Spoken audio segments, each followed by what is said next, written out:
Welcome and thank you for joining this speed-up session. Thank you to Hamlet for organizing this very rich and compelling forum and for inviting us and taking part of undoing digital discrimination. So in the next hour, we'll be discussing how we can confront smear campaigns and racist hate speech against Palestinians. I'm very happy to facilitate this discussion between Dania Majed, the co-founder and president of the Arab Canadian Lawyers Association, Dania Zitouni, communications manager at Palestine Legal, Stephanie Fox, executive director at Jewish Voice for Peace, and Anand Chiambar, who is a postdoc researcher and lecturer at HU University of Applied Sciences, Utrecht. And I'm Adis Garcia, I'm the Advocacy and Communications Manager at the European Legal Support Center. And at the ELSC, we defend and empower Palestinian rights advocates in Europe through legal means. So what we want to address today is the specific racism that Palestinians and their allies face, its manifestations, including smear campaigns in the digital sphere, because individuals and groups are basically being defamed, incited against, deplatformed, and so on, just for being who they are or for defending justice and human rights. So of course, this is part of a bigger strategy to silence Palestinians and to shield Israel's apartheid regime from any accountability. So what we all have in common here is a mission to try to prevent that from happening and to push back against these racist campaigns, whether it is by legal means, advocacy, grassroots organizing, or all of them combined together. So we will decrypt these campaigns and then highlight some positive experiences in combating racial digital discrimination against Palestinians and the international solidarity with them. So this discussion will be followed by a short Q&A. Feel free to drop your questions in the dedicated chat box and Q&A box during the discussion. So let's start by trying to define or describe what we are all fighting here. So at the ELSC, we usually describe smear campaigns as campaigns that publicly discredit those who take a stand against Israel's violations of human rights, Palestinian rights in particular, who criticize Israel's apartheid and settler colonial regime, or Israel's ideology of Zionism. And the initiators do so usually by means of unfounded allegations of anti-Semitism or allegations of support to terrorism.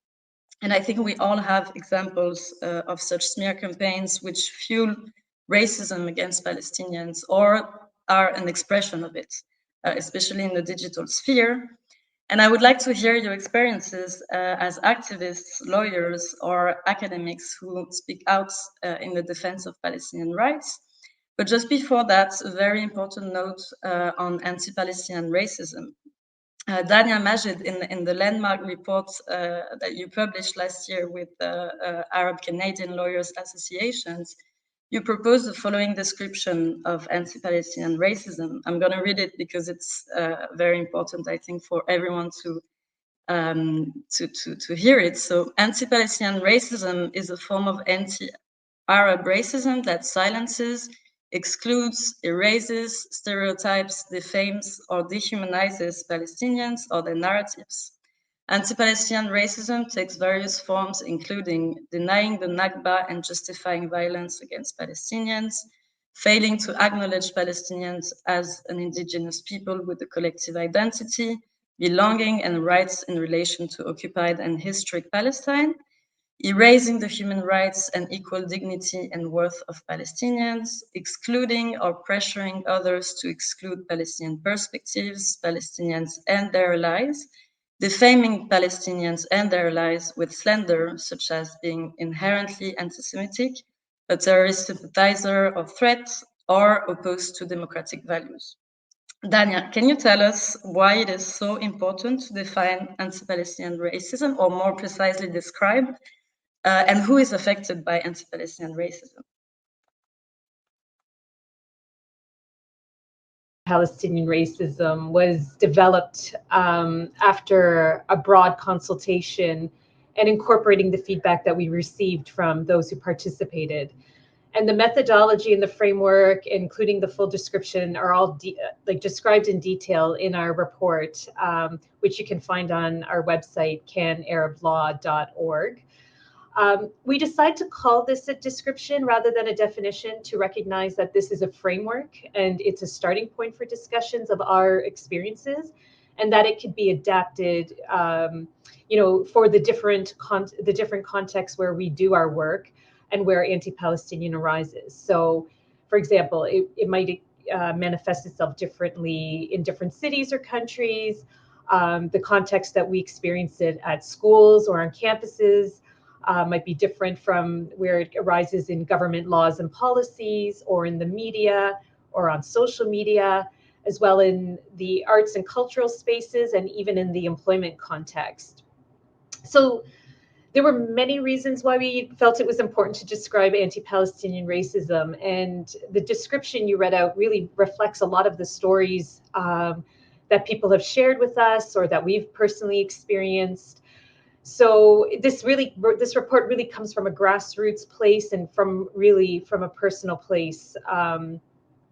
So the first reason we wanted to do this report and describe anti-Palestinian racism is that it's really important to name our collective experience of being attacked, smeared, dehumanized, erased, silenced whenever we or others advocate for Palestine.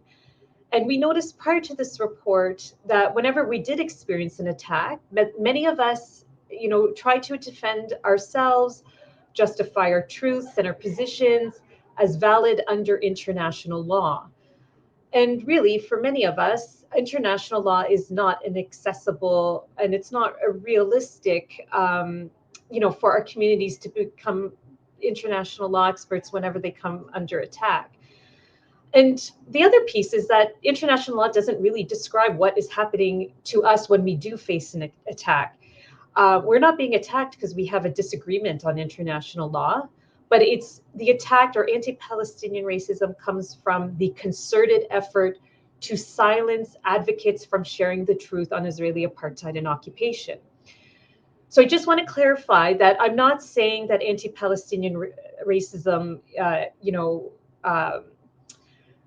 overrides or is better than international law. When we talk about the roots of, what's happening in Palestine, that is based on settler colonialism and apartheid.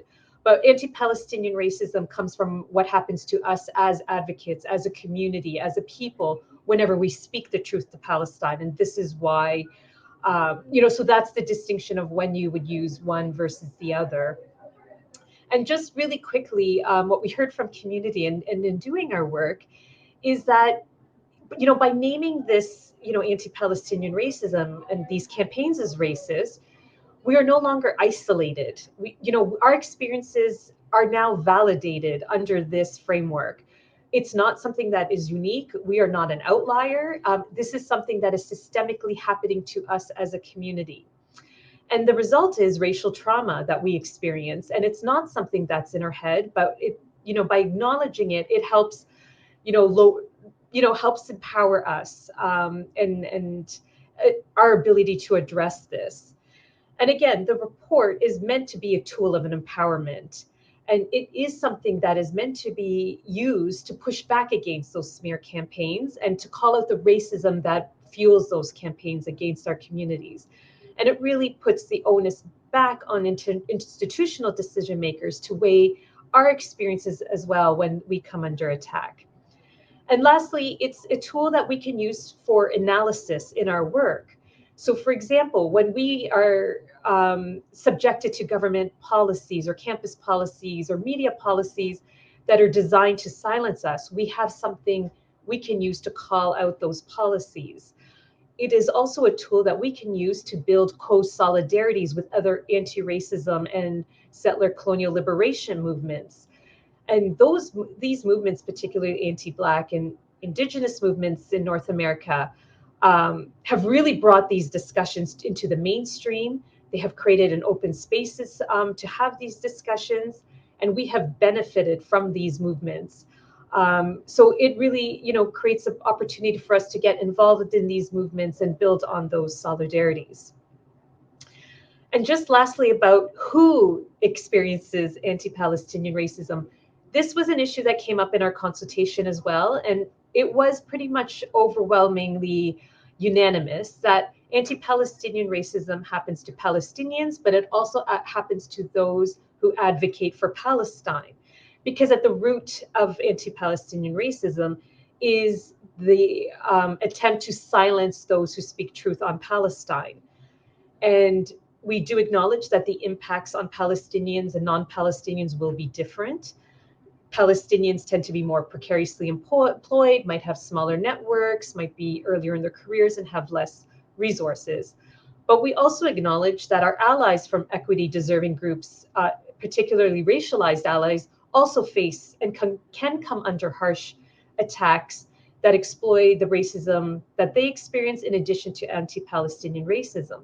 And one of those reasons is to disrupt the co-solidarities from forming between different movements.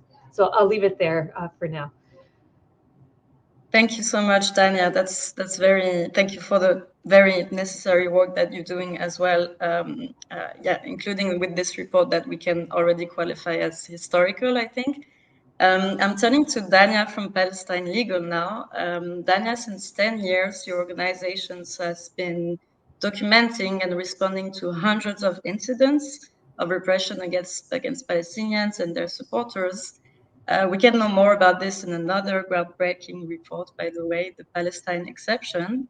Could you give us an overview of the type of smear campaigns that you've encountered at Palestine Legal? Sure. Thank you so much, Alice. So just to give some general context, at Palestine Legal, we've tracked and responded to over 2,200 incidents of suppression of US-based Palestine advocacy since 2014. And roughly half of these incidents include false accusations of anti-Semitism, and 70% of these incidents target students and scholars at 80 colleges, universities, schools, and school districts across the country. And, you know, as Alice mentioned, a really good resource with the stories of the impacts and the resistance to smear campaigns is found in our Palestine Exception to Free Speech report, as well as our 2022 year-end review report. And I just want to mention, you know, the reason why so many incidents in the US in particular impact students and scholars is not only because campus-based organizing and scholarship for Palestine is incredibly strong and also strategic for educating generations of people about Palestine, but also due to the fact that some of Israel's fiercest defenders in the US, like the Brandeis Center, Hillel, are also highly active on campuses. And this fact really gives us important insight into the reality that smear campaigns are not happening organically. They are a coordinated effort on the part of pro-Israel organizations and even Israeli government agencies to put pressure on institutions like universities and also workplaces, legislative bodies, and social media platforms in order to create a toxic and hostile anti-Palestinian environment. And, you know, the goal of smear campaigns, of course, is to make the costs of engaging in Palestine advocacy extremely high. You know, we've seen the impacts of students, scholars, and workers being put through lengthy disciplinary processes, demanding they be removed from leadership positions, and also putting hundreds of people on career and reputation damaging blacklists online like Canary Mission, StopAntisemitism.org, you know, and the result of this is widespread censorship, which infringes on, you know, our First Amendment rights to free speech, as well as subjects Palestinians and allies to discrimination. So, you know, very briefly, these very serious impacts are really exemplified by three recent cases we've worked on that I just want to highlight, and I'll talk more about later on. At George Washington University in DC, targeting Palestinian students and students perceived to be Palestinian. At New York University, targeting an Arab graduate student worker, Nai Idris. And also right here where I live in Michigan, targeting an outspoken advocate in our community, Palestinian civil rights attorney, Huwaida Arraf. And again, I'll describe what happened in these cases a bit later. The last thing I just want to say, what's important about defining smear campaigns and anti-Palestinian racism, as Dania very succinctly said, is that we take it back to the root issue here, which is, Israeli settler colonialism and dispossession of Palestinians. We should absolutely understand smear campaigns as a tool and an extension of Israel's colonial movement. And we need to, say when institutional actors take actions against people who engage in advocacy for Palestinian rights, they need to understand they're actually enforcing an Israeli political project to silence opposition and shield an apartheid regime from accountability for violating international law. Thank you so much, Dania, for explaining the wider implications of these smear campaigns and the coordination efforts behind it. It's very important as well. Stephanie, at JVP, which is a Jewish organization that opposes Zionism, you are also facing attacks and you've joined the fight against anti-Palestinian racism for a long time. Can you tell us more about this? Yes, thank you so much for having me, Alison. It's such an honor to be with the co-panelists today. Building a little bit on what Dania was just saying, I just wanted to take a minute, at Jewish Voice for Peace, we spend a lot of our time really understanding our role as working in coalition with all of the groups here today to be a bulwark against this just constant onslaught of attacks and repression in this, what is obviously a very coordinated campaign, as Dania was saying. And I wanted to just step back as the Jewish organization in the room today to talk about kind of the broader context, which I think is obvious to everybody watching today, but I think is worth always stating, which is that the instrumentalization of anti-Semitism against Palestinians is at the heart of the central ongoing campaign of the Israeli regime to evade accountability for their ongoing settler colonial apartheid regime. And from the founding of the state, it has been that narrative of anti-Semitism and the reality of historical and current Jewish persecution and oppression that has been weaponized as a core tool to justify and excuse the 75 plus years of ongoing repression and oppression of Palestinians. And in this current context, I just wanted to name and bring into the conversation the fact that this quote unquote new anti-Semitism is actually an attempt to codify anti-Semitism in a legal way that criminalizes and silences Palestinian existence and all of those of us who are in the movement for Palestinian rights and freedom. And this really can be traced quite directly to the United Nations conference in Durban in 2001 on racism, and where at that conference, as many of you know, Palestinians and partners brought a resolution stating the declarative and very demonstrable fact that Zionism is racism. And the Israeli government, in concert with anti-Palestinian advocacy groups around the world, made a very clear and detailed plan to build out a concept and definition and legal strategy around this quote unquote new anti-Semitism that would do the work of officially and formally conflating Jews with Israel and Palestinians with anti-Semitism. And I say that because it's obviously underlying all of the, sort of content and nature of these attacks that are so rooted in anti-Palestinian racism and so focused on evading Israeli government accountability.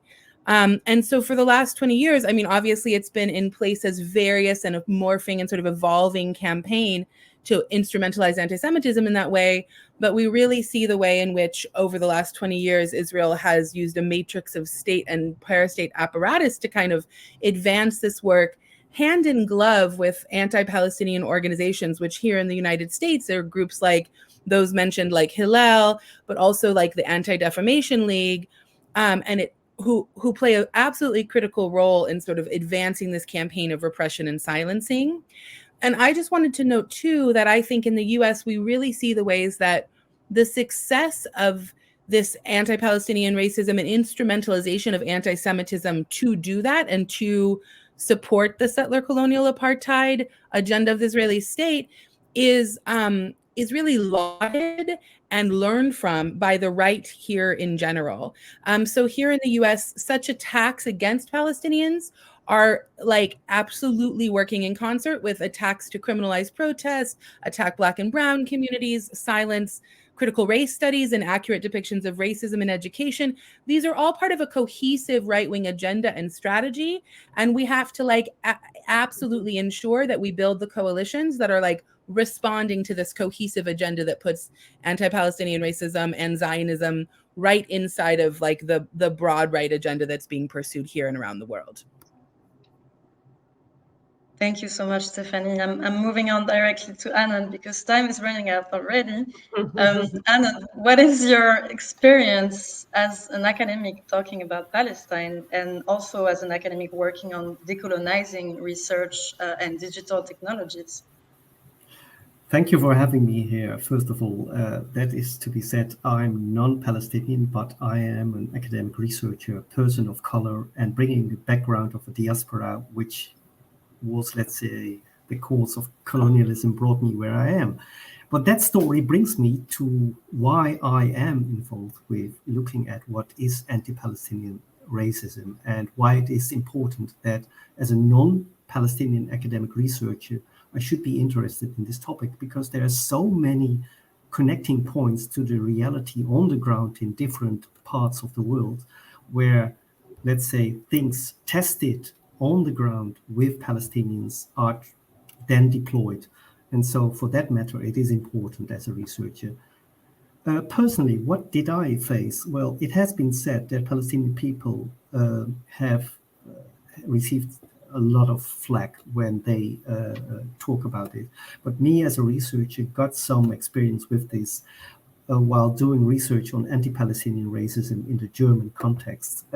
Germany is quite a proponent of the IHRA. I prefer to call it the IRA, the terror definition, which terrorizes, let's say, anti-Semitism instead of tackling anti-Semitism. And so they are abusing this to censor academics, and they are abusing this research on anti-Palestinian racism. And this is, in my experience, what is something which takes down, let's say, the efforts which researchers want to put in researching anti-Palestinian racism. And I do think it is important that I and other people speak out about this and try to combine our efforts and research this concept. Having said that, I do think it is important to have a kind of description, call it a definition or framework or whatever, like ACLA has created for anti-Palestinian racism to research and to create, let's say, output on how extensive is online anti-Palestinian racism. So we can report this to policymakers, but also from a research perspective, we can see what is going on, what types of racism are there, and what to do about it, and that this is, let's say, identified in technologies which are now being used by content moderation. And at the moment, I can say that it's not the case. Maybe I should keep it for a time like here and see that we can have more interaction. Thank you, Anand. I'm happy that you mentioned Germany because it's a huge concern, maybe more than in any other country in Europe in terms of anti-Palestinian racism, whether it's in the street or online. And yeah, there is also this worrying trend of targeting decolonial scholars in particular.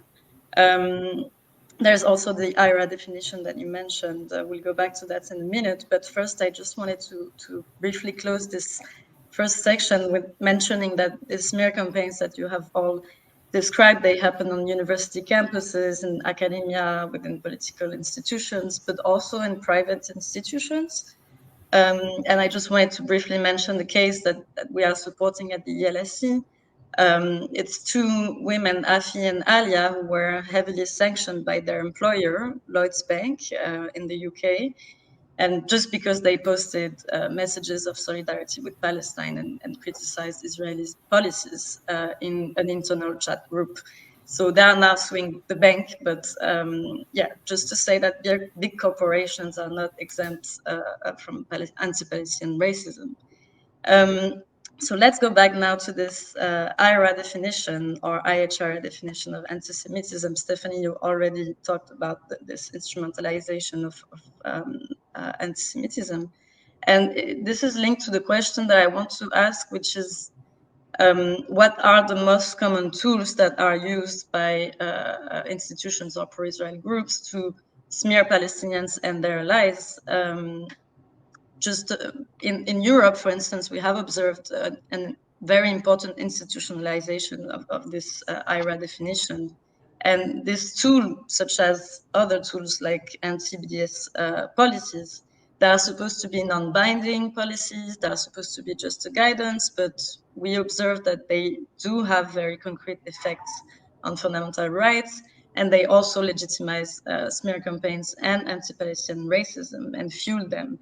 Dania Zitouni, in the US, you have even attempts to codify this IHRA definition in law in some states. Could you tell us more about this? Yes, thank you, Alice.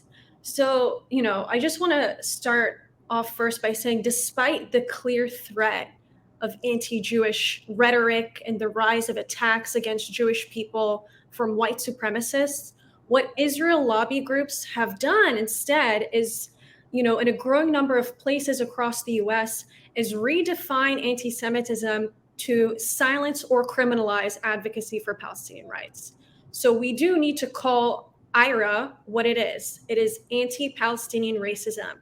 It is the culmination of Israeli lobbying efforts to instrumentalize and accelerate the use of false accusations to attack Palestine advocacy by tarring those who support Palestinian rights as anti-Jewish. So in the context of the three cases I brought up at George Washington, New York University, and in Huwaida Arraf's case, any false accusations of anti-Semitism are relying on this definition. At George Washington University, the administration has been under continuous pressure by an outside Israel lobby group called Stand With Us to adopt the IHRA definition.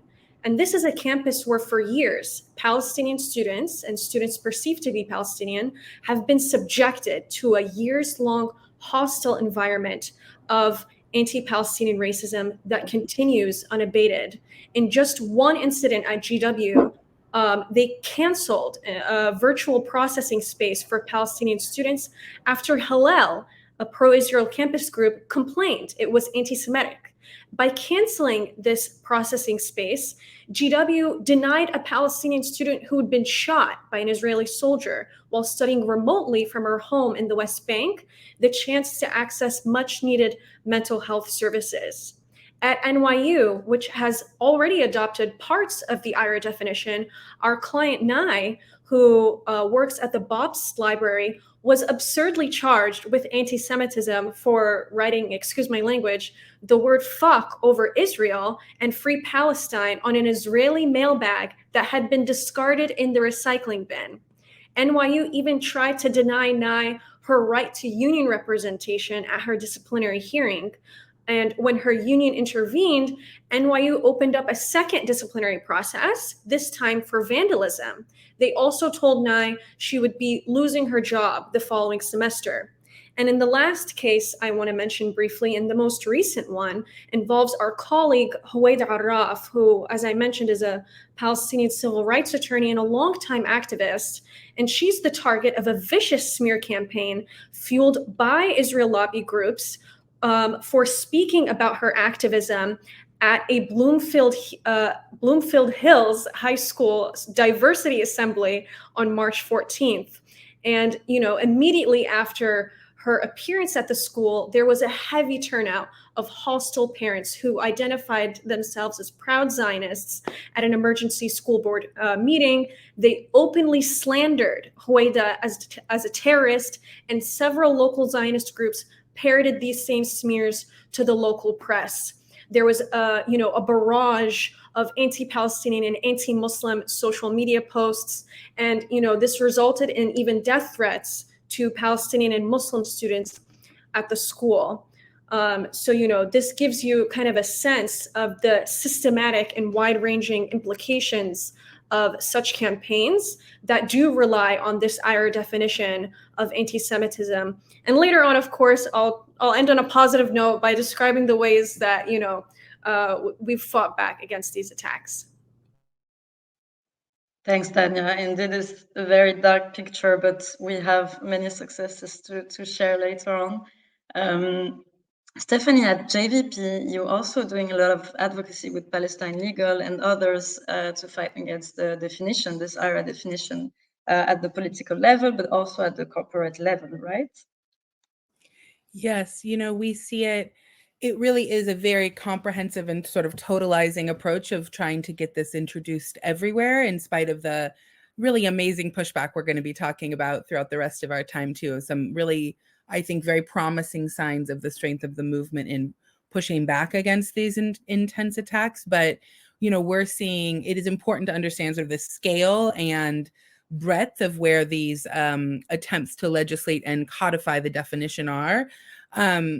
You know, we're seeing it obviously. There's pro-Israel groups are lobbying hard for the UN to adopt IHRA. The federal government, we had a whole battle with partners here, including Palestine Legal, at the center of the Department of Education. We're all waiting on any day now the Biden administration to reveal their sort of plan for responding to anti-Semitism, which, as Daniel was saying, look, like we would love to see the work to dismantle anti-Semitism as the far right is rising in this country. And instead, what we're expecting to see is, of course, a massive campaign from the Israeli government and from Zionist lobby groups insisting on the IHRA definition being in the heart of that plan, which is just another example of the ways in which the use of IHRA actually distracts from the sort of fight against real anti-Semitism in a collective liberation framework, which would also of course include Palestinian freedom.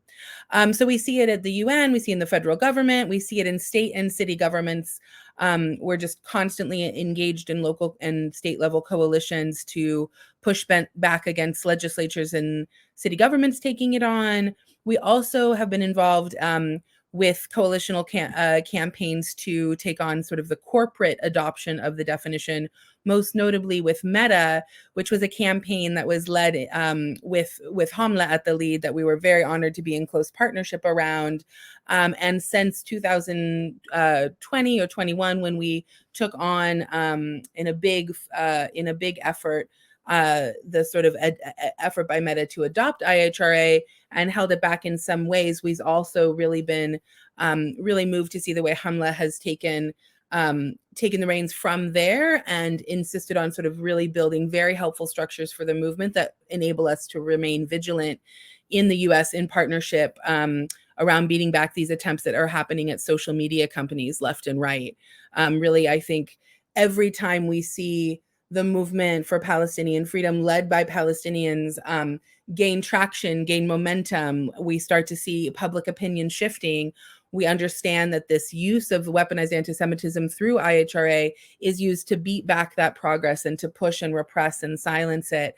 And that's why I think it's so critical we not look only at the locus of campus, city, state, government, where proactive work is happening, but also on the social media sphere, as Hamlát is such a leader in helping us to understand that that's a key place where discourse is changing, where narrative is shifting. And so for that reason, we see IHRA being targeted to be brought forth and pushed in all of those spaces as well. Thanks, Stephanie, for highlighting the amazing work of Hamlát on this. Also very important to expose the Zionist organizations lobbying for the adoption and implementation of IRA, because they often share an agenda that just aims at shielding Israel from any accountability. And there is also the question of collecting data, especially online. Could you explain us how this is highly problematic, this use of the IHRA definition also to collect data? Well, if you use the wrong definition, you will collect the wrong data, so to speak, shortly. What happens is that any critique on Israel, the apartheid settler colonial entity, is added and marked as anti-Semitism. And this definition is, for example, in the European and EU states context, is highly promoted by some of the anti-Semitism national coordinators and the EU coordinator. what happens is that when we gather that data, we see skewed data. We see not the real anti-Semitism. We get, let's say, figures which are including the criticism on Israel and pro-Israel lobby groups. That means that we do not measure bigotry, we measure something which is more ideology, politicized. So it's not real. So I think scientists should push back and go back to that we use the correct definitions for bigotry, like anti-Semitism should be, or Islamophobia. So there should be not a difference in the take people take now for anti-Semitism compared with any other kinds of racism. And so the IRA, or the terror definition, as I would put it, should be put off from the table, and let's use scientific sound definitions for bigotry. Thanks, Anne. And this is a very important question, because this collection of data, of course, can give a mask of legitimacy to IRA proponents, and also tends to erase other types of racism and influence policy making as well in the fight against discrimination. So this also goes back to your report, Dania, Majed, and the necessity to also initiate formal data collection for anti-Palestinian racism, as it's mentioned in the report. But Dania, in your context, what are the mechanisms behind the smears? Are the IRA definition or anti-BDS policies tools that are also being used to legitimize anti-Palestinian racism? The Canadian context, not so different than the American, but maybe not as intense and maybe not as high profile. But one thing in terms of how it manifests, not too long ago, the University of Toronto Law School had a major scandal that involved a smear campaign and the dehiring of a non-Palestinian scholar who wrote on Palestine, but in a way that did not appease pro-Israel groups. And we had a sitting court judge, if you can believe it, who was also a donor to the law school, interfere in her hiring, and as a result, she was dehired. So through that case, the Arab Canadian Lawyers Association was heavily involved. We did end up filing a judicial review in court against the decision not to sanction the judge who did interfere, contrary to his ethical principles. And as a result, we got disclosure. So we literally got the email string that highlighted what a whisper campaign or what a smear campaign looks like, from the first seed of initiation to its result. What we did notice, and the disclosure is public now because it's part of a legal document. And what we noticed is there were many sort of tactics used to bring this about. Again, someone from the law school, leaked that information to NGO Monitor. NGO Monitor put out a memo that did cite IRA and sent it to a Canadian pro-Israel lobby group called the Center for Israel and Jewish Affairs. It's the biggest lobby group, pro-Israel lobby group in Canada, and actually one of the biggest lobby groups here. And the sitting court judge happened to be their former director before he became a judge. So they decided to pick up the phone call and say, hey, can you do something about this? And contrary to his, good judgment, he did. He had a phone call set up to talk about donor relations, and he made that phone call. And then we saw the cascading effect of how the university reacted and what they said and did to take the position away from the professor. But it was, as the definition a lot, stated, it would make the Jewish community unhappy. She was a terrorist because she had done work with Al-Haq, and we know Al-Haq is one of the targeted groups on Israel's on list of terrorist organizations.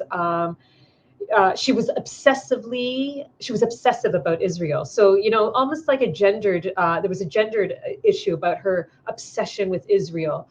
And her positions were exceptionally mainstream, but they really attacked her personality, her work, her affiliations, her views, to really create that threat that you were going to lose, the university was going to lose its donors if she was hired. And they did succeed. And maybe in the next question, I will sort of follow up about what we learned from that. Thank you, Dania. Important to mention NGO Monitor as well, this organization very aligned with the Israeli government and which is at the forefront of smear campaigns against Palestinians. Okay, I think it's time now to wrap up with some positive insights because we have less than 20 minutes left. Yeah, basically, how do we successfully respond to racist attacks against Palestinians and their supporters? Dania, at Palestine Legal, you've had many wins recently, whether in court, but also in rebutting smear campaigns against prominent activists. And you even managed to get the opening of a formal investigation into anti-Palestinian racism for the first time. Congrats. So yeah, how do we get there and how do we prevent other smear campaigns from happening? Thank you so much, Alice. So I think, a key takeaway that, we want to say is despite, the serious and painful ramifications of smear campaigns that we've all talked about, and the broader repression targeting Palestine advocates, is that these cases really have grown so much solidarity among anti-racist, anti-colonial, and pro-justice organizers who recognize their common cause. And they've created organizing opportunities for us to, abolish tools of smear campaigns like the IRA definition. In the examples I raised, we've seen an outpouring of support for Huwaida Arraf, including from, our partners like Jewish Voice for Peace, the National Lawyers Guild, and others who vigorously defended Huwaida in the press. And this has really helped to counter the Zionist narrative against her and the students who invited her to speak. And I'm also happy, to share that following a campaign of media pressure and union advocacy, we did secure a victory in Nye's case at NYU. The administration agreed to a settlement to drop the false charges against her, rehire her to the library, and also won an award for back pay for the time she went without a job. And lastly, as Alice mentioned, we did file a federal civil rights complaint with the Department of Education's Office for Civil Rights, demanding an immediate investigation into, the years-long toxic anti-Palestinian environment at George Washington University. And just under 2 weeks ago, the OCR opened a formal investigation into our complaint, which it would make it the first public investigation into anti-Palestinian racism by the OCR. And just one important thing I want to highlight about our complaint is that we proactively ask OCR to bring George Washington into compliance with the Civil Rights Act by taking several remedial measures. So, ensuring Palestinian students are able to access equal services on an equal basis to other students, and discriminatory investigations of Palestinians and allies by campus police. Recognize that opposition to the political ideology of Zionism is anti-racist and integral to supporting Palestinian equality. And lastly, refusing to adopt, enforce, or rely on the IRA definition. So, ultimately, I think we should continue to recognize these incidents of repression and smear campaigns really as a reaction by Israel lobby groups to the increasing international condemnation and consensus that Israel is practicing apartheid and illegally occupying Palestinian land. And, to be honest with you, the more that Israel apologists and lobby groups continue to bully us and to criminalize us as we draw attention to the facts, it really only becomes more clear who the aggressor is. So we need to be continue to be proactive in our advocacy, in our public education, in our research, to continue to change our conditions, and to remember that these Zionist tactics are not infallible. They're losing the battle of public opinion, and more and more, all of us together and our movement are winning some serious victories. Thank you, Dania. That's very inspiring, and thanks for your amazing work. At the ELSU, we are much younger than Palestine Legal, but we are also learning with experience that, victories are always achieved with thanks to the strength of the movement and also with radical creative thinking and action. Stephanie, you also have many stories to share when it comes to advocacy, I think. We'll have to be quick, but please tell us more about your experience in defeating anti-Palestinian racism.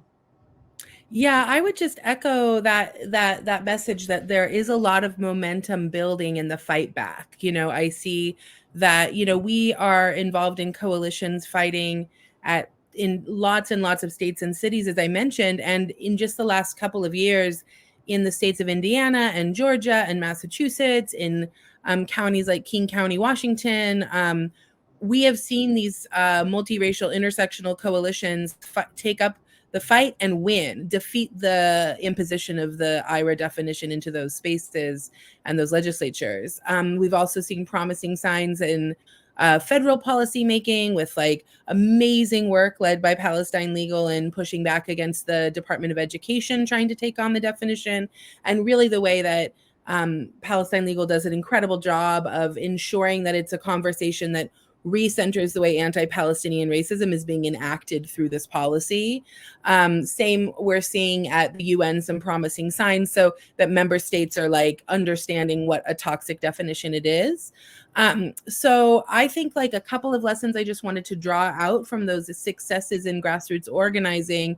One is that we really are seeing that we can shift the political calculus by just the common sense of how horrifying these definitions are and how little they're doing to protect anybody and actually how harmful they are. And I wanted to also just reiterate this piece around flipping the conversation, why that George Washington complaint and the Title IX strategy Pal Legal has led in the US has been a profound reclamation of the conversation to say, no, actually, if we want to talk about discrimination, we're talking about anti-Palestinian racism. And that's been essential in the broader coalitional fights we're taking on. And just the final thing is, these are opportunities to come together internationally, locally, in all these spaces to fight back against this definition. And then we understand as organizers that those coalitions are the precise places we can go on the offense, and we can pursue boycott and divestment strategies. We can pursue campaigns that actually end the funding that is upholding Israeli apartheid and colonialism. So let us see it as an opportunity to build relationship, to build analysis, and to be able to organize aggressively and offensively going forward. Thank you, Stephanie. Very motivating. Dania, as the author of the report on anti-Palestinian racism, how can we succeed in defeating it? Well, I think we just got to keep doing what we're doing, and it's to continue with our advocacy work on decolonizing Palestine and sharing our truths, whether it be on campus or through the arts or in the media, but we must not stop talking about Palestine. I agree with my co-panelists that smear campaigns is a reaction to our good work and our great work, our successes. They are also opportunities to push back and do that advocacy work. So what we saw in a couple of examples in Canada where the lobby groups tried to get mainstream media to apologize for saying the word Palestine in print or on the radio, it resulted in people pushing back, and these mainstream papers or radio stations changed their policy on Palestine to include Palestine in. So these are opportunities. I think the more we understand the framework of anti-Palestinian racism, the more empowered we will feel as a community to fight back. I do think we also need to continue doing that work around anti-racism and anti-oppression, understanding those principles, and making sure that we are connected to anti-racism movements and build those co-solidarities with our allies, because wins for the Black community or Indigenous community or queer community benefits all of us, doing that anti-racism work. And the other thing I want to mention is organize. Legal work is a tool for the movement, but we will not liberate Palestine through the courts. So grassroots organizing is where we really need to continue focusing on our work. And then lastly, I just want to say that I appreciate how hard Palestinian advocacy is. So we should take time to celebrate our successes, to celebrate the excellence in our communities, to celebrate our art and our artists, and incorporate joy in doing the organizing work, because that is the best way to build resilience, resistance, and bring energy to our movement and to resist those attacks when they do come. Thank you, Dania. Let's rejoice together. And let's end with you. Is there an experience as an academic that's a successful work that you would like to share with the audience?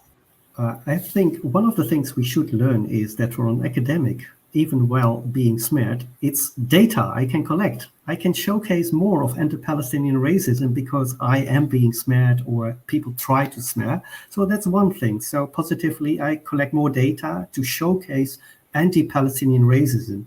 But more importantly is that by attacking allies, we also see that there is an intersection between anti-Palestinian racism and Islamophobia, misogyny, and other forms of discrimination and racism. And there is the part where I think the allyship can help, and we see that BDS, anti-BDS measures and other things are actually suppressing other people than only Palestinians.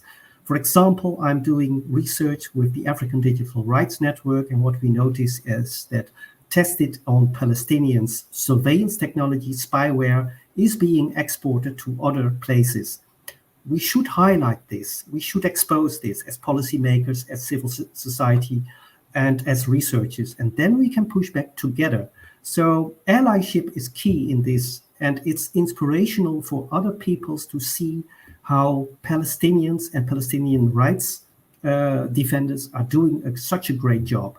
So this smearing is there, but we should rejoice on what we have achieved. Thank you. Thank you so much, Anand. Unfortunately, I don't think there is time for questions now. I don't see any question in the chat, actually. But anyway, the audience is able to reach out to each one of us through the booth, I think, on the Hopin platform. So feel free to reach out and we will follow up with you.